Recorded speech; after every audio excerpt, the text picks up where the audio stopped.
And Secretary of State Antony Blinken is meeting with NATO allies in Brussels today. They're expected to discuss the Israel-Hamas war, the war in Ukraine, unrest in Haiti, and more. I want to bring in State Department Principal Deputy Spokesperson Vedant Patel for more. Vedant, thanks for coming on. You know, some aid organizations are now pausing operations in Gaza in response to that strike on the World Central Kitchen convoy.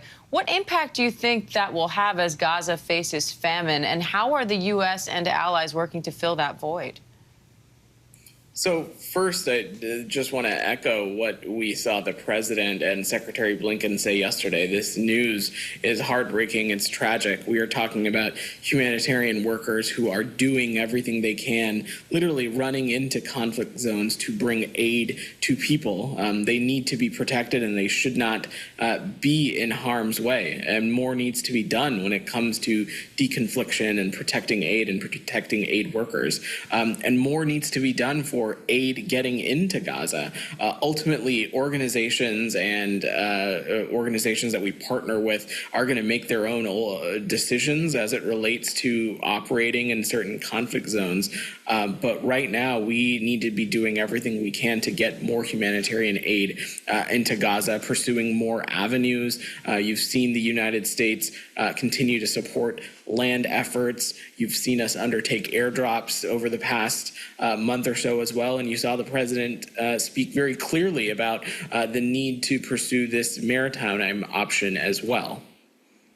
Now, President Biden says Israel has not done enough to protect civilians. The Prime Minister says this incident was a mistake.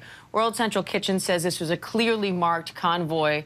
What's the latest on these talks between U.S. and Israeli officials on that issue and the ground assault in Gaza?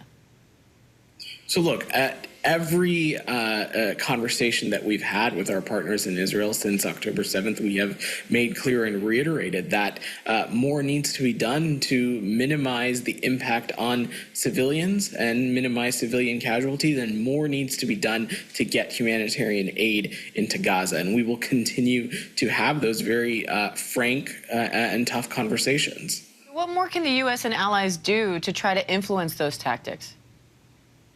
Well, look, I'm not going to speak to the specifics of sensitive diplomatic deliberations, but it's clear that additional steps are required. The IDF has indicated that they are going to investigate the actions from yesterday, and it's important that these investigations happen swiftly, they happen transparently, and we're going to continue to press our partners in Israel to conduct it in that manner. Meanwhile, Iran is blaming Israel for an airstrike that killed several top Iranian commanders in Syria. Now the Ayatollah is vowing revenge. How is the U.S. trying to calm those tensions in the Middle East, and what role do you think NATO should play? Look, we, since October 7th, have made clear that the last thing we want is for this conflict in Gaza to spread and to escalate further, and we'll continue to engage with partners in the region to ensure that doesn't happen. We know that there is a convergence on that idea. The last thing anybody wants to see is for this conflict to spread. And amongst NATO alliance members, we know that there is a convergence on the fact that we've got to do more to minimize civilian casualties, and we've got to do more to ensure humanitarian aid gets into Gaza. And individual countries that make up the alliance have also undertaken their own independent efforts to ensure that more aid can get in. And Vedant, we are following that breaking news of this devastating earthquake in Taiwan. How's the State Department responding to that?